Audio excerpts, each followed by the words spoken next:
circle. Not so many. How many? I don't know exactly about maybe 2 or 3 dozen of criminals, because I think the judge is the first thing necessary for the happiness of the country. And because if somebody have killed 12 or 15 or 30 men, has not right at all to live. And you in the United States, when somebody kill one, you send it to the chair, electric chair. Yes, but it's After a trial. Why do you in the After a United trial. States kill so many people every year in the electric chair? Dr. Castro. Do you permit me to ask you? After a Public trial. opinion. After a trial, Dr. Certainly. Castro. Doctor, we don't want to debate, but the point that I'm trying to get your opinion on is this. There have been no open trials. Of course. Exactly. By I would like- trial, with proof, by trial, not without trial. In A what military kind of tribunal. courts? They were judged. It's important that the American Of people know course, that. That's you why can I've be asked you. surely. Certainly. You can be surely. We will never punish anybody without trial. Trial. May I ask Dr. Castro? What happened is this. Yes. The proofs are very easy. You want to go to some, for example, you go to some small city, the captain of police have killed 20 men. A dozen of mothers go to the trial to say, this killed my son, this killed my son, this killed. Everybody knows. The proof is easy. But this is a military court, Doctor? Yes, yes. And another thing you ought to know, and if you don't know, you ought to ask and to inform public opinion of the United States that we in the war, during the war, captured thousands of prisoners, and that we never killed one. We never tortured anyone. We never struck anyone. That is a fact, a history fact here. And you can be surely that overall we are Responsible? we respect Yes. the Dr. human Castro, can I rights. ask you another And what question? we think is this, that the criminal ought to be punished because we don't want that never again in our country. Criminal can be the chief of policeman and of the army. Dr. Castro, we've heard that there are soldiers now training in the Sierra Maestra. We've heard your brother, as a matter of fact, made a statement that the soldiers of the revolution were not going to immediately return to civilian life. Are these men being trained, additional new troops, for possible trouble in Cuba, or are they being trained to possibly participate in other hot spots in the Caribbean?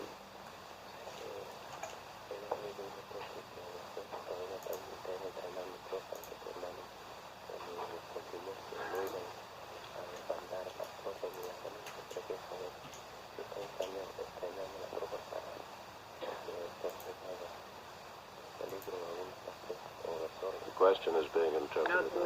Not.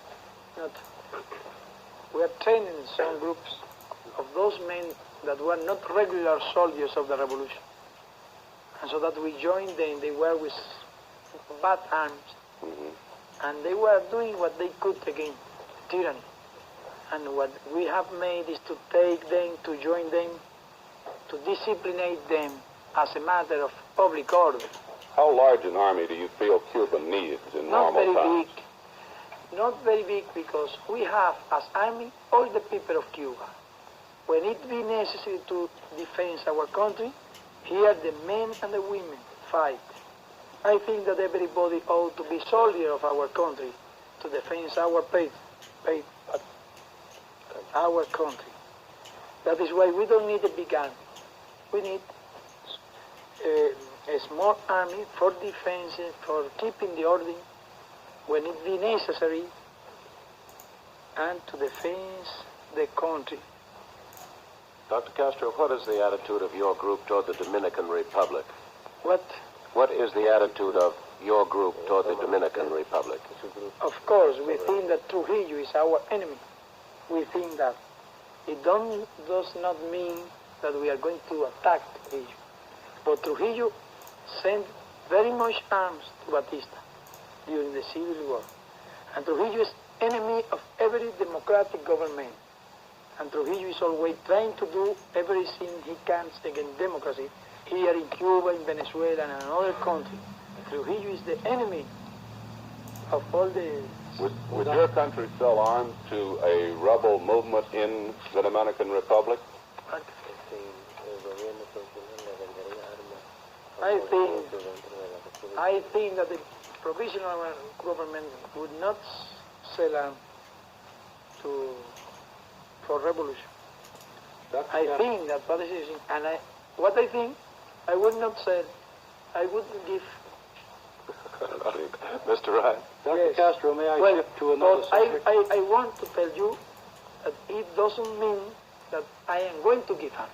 I see. You want to be clear. I sympathize with the Dominican, but it is not necessary to buy arms to defeat a tyranny. We proved that it was not necessary. If the Dominican want, they alone are enough for defeating Trujillo.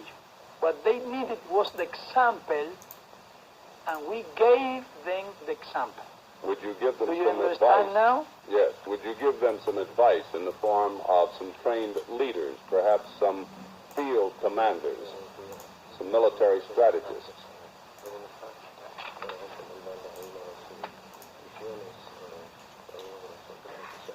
Question being interpreted for Dr. Castro. No, not at all. What we want now is peace. What we want now is to pay attention to our things here. That is what we want now. Dr. Castro, could you tell us what your opinion is of United States policy during this period of your revolution?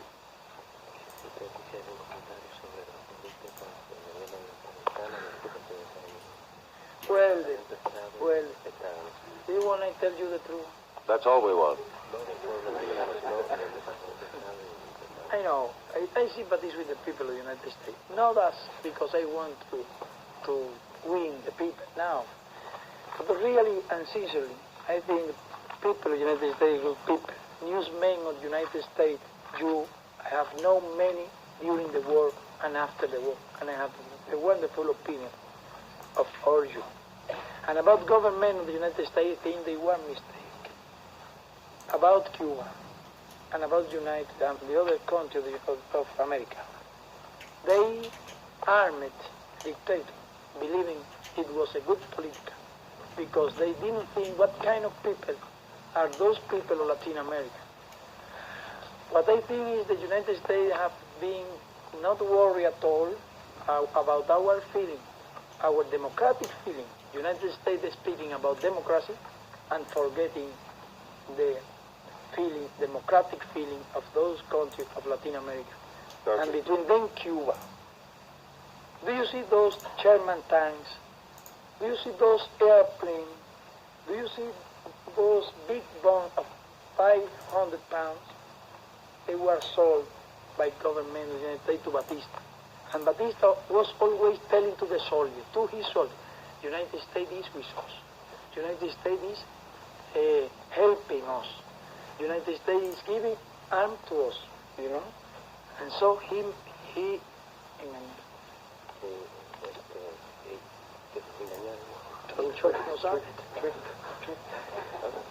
never said the truth to the United States, and so he carried the arm, he carried his army to the complete destruction.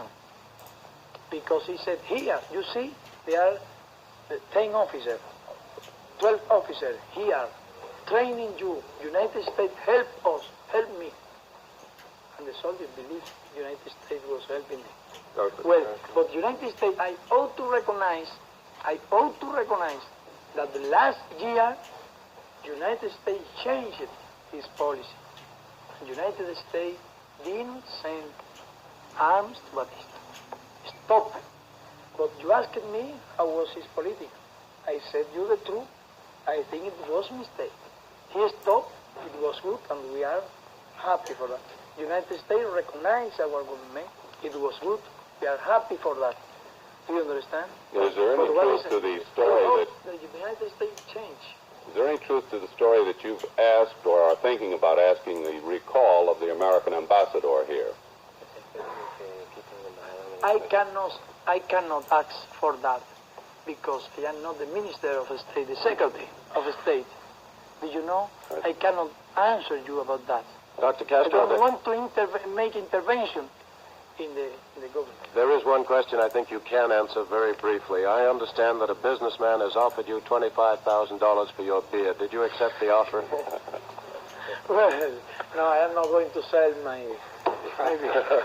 Thank you very much, Dr. Castro, and thanks to Jay Mallon of Time Magazine, Dick Bate of CBS News, William L. Ryan of the Associated Press. This is Stuart Novins. We invite you to join us again for Face the Nation. Today's special edition came from Havana. Face the Nation was produced by Ted Ayers, associated in production with Frank Donge and Roberta Wilkinson. The director for television station CMQ in Havana was Roberto Miranda.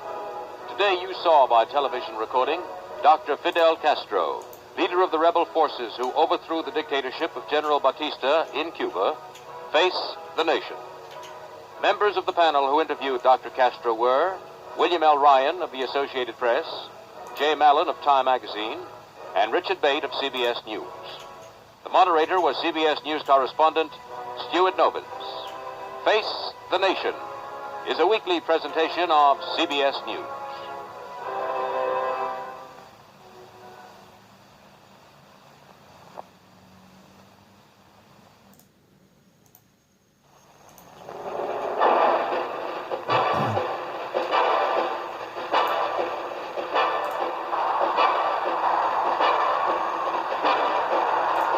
Chapter 1 in the Battle of America. Chapter 1 was the Battle of Cuba.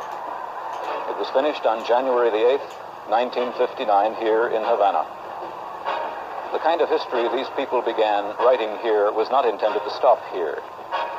As the men who led this revolution see it, there are 19 more chapters to follow, one for each of the countries in South America where conditions are ripe for this. And this is revolution. As revolutions have gone throughout the world since the end of World War II, this one in Cuba holds no special honors or distinctions. But revolutions have gone until this one. The Cuban Revolution is very special. It's very special for several reasons, and all of them are pretty much a mystery to this fellow, John Q. American, here, who is particularly wrapped up in that Cuban Revolution. He doesn't really understand what happened in Cuba back in January of 1959. Despite the fact that no other person on this planet has a greater number or variety of ways to read about, hear about, see about, and know about things, the tons of newsprint that he's read through and the untold hours of airtime that he's listened through about turmoil and unrest and revolutions everywhere around him for years, none of that prepared him for today's Cuba. He's confused. Particularly so because, like thousands of other Americans, he's been to Cuba. As a matter of fact, he was there vacationing only a few weeks before that scene you saw on the screen a moment ago happened in Havana. When he was there wasn't much to suggest to him that things would go as they have gone in that island country. What John Q. American didn't see in Cuba when he was there, and what happened in Cuba, is tonight's Cuba, the Battle of America.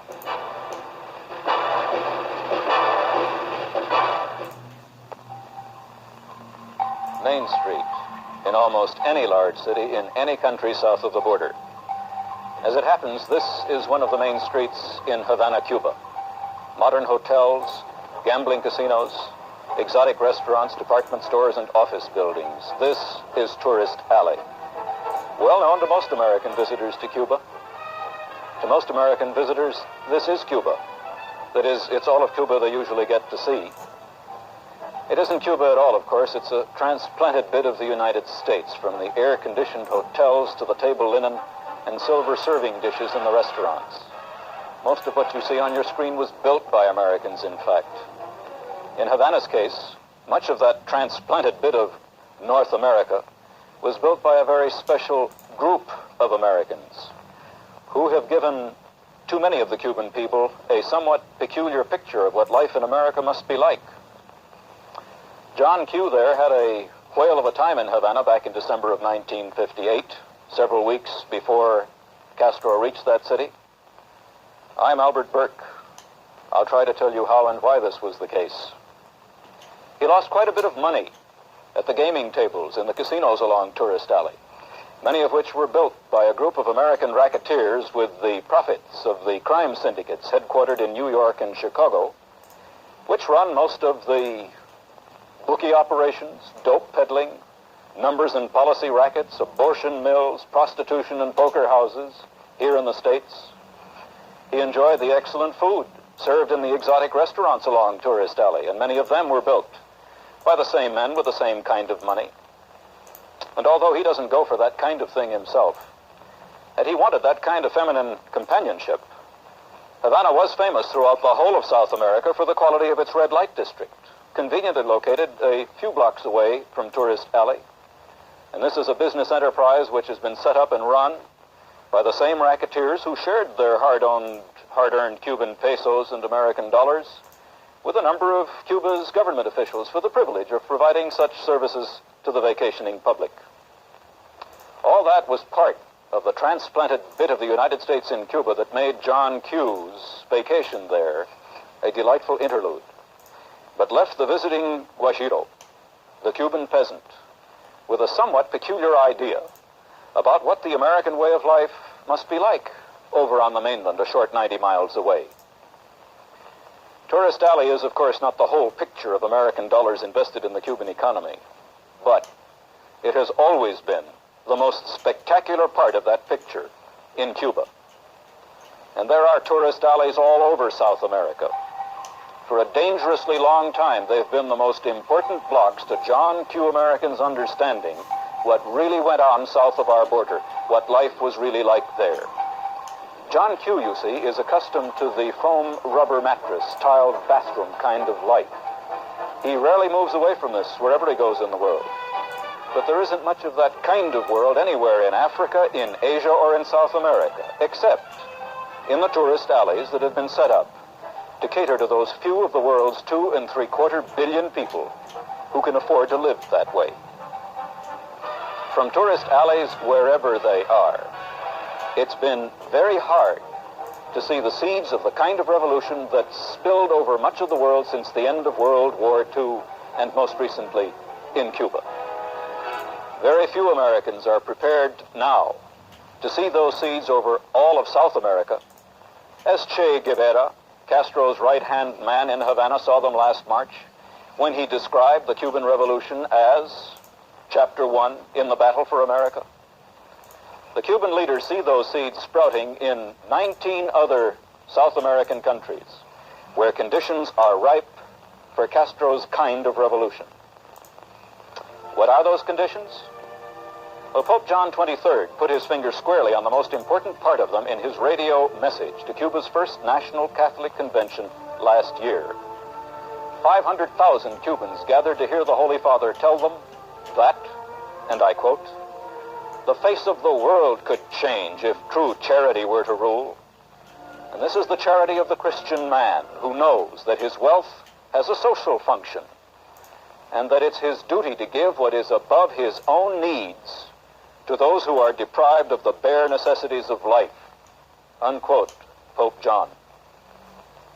What Pope John XXIII was talking about was a kind of South America that can be seen a fairly short distance away from any tourist alley in any other South American country.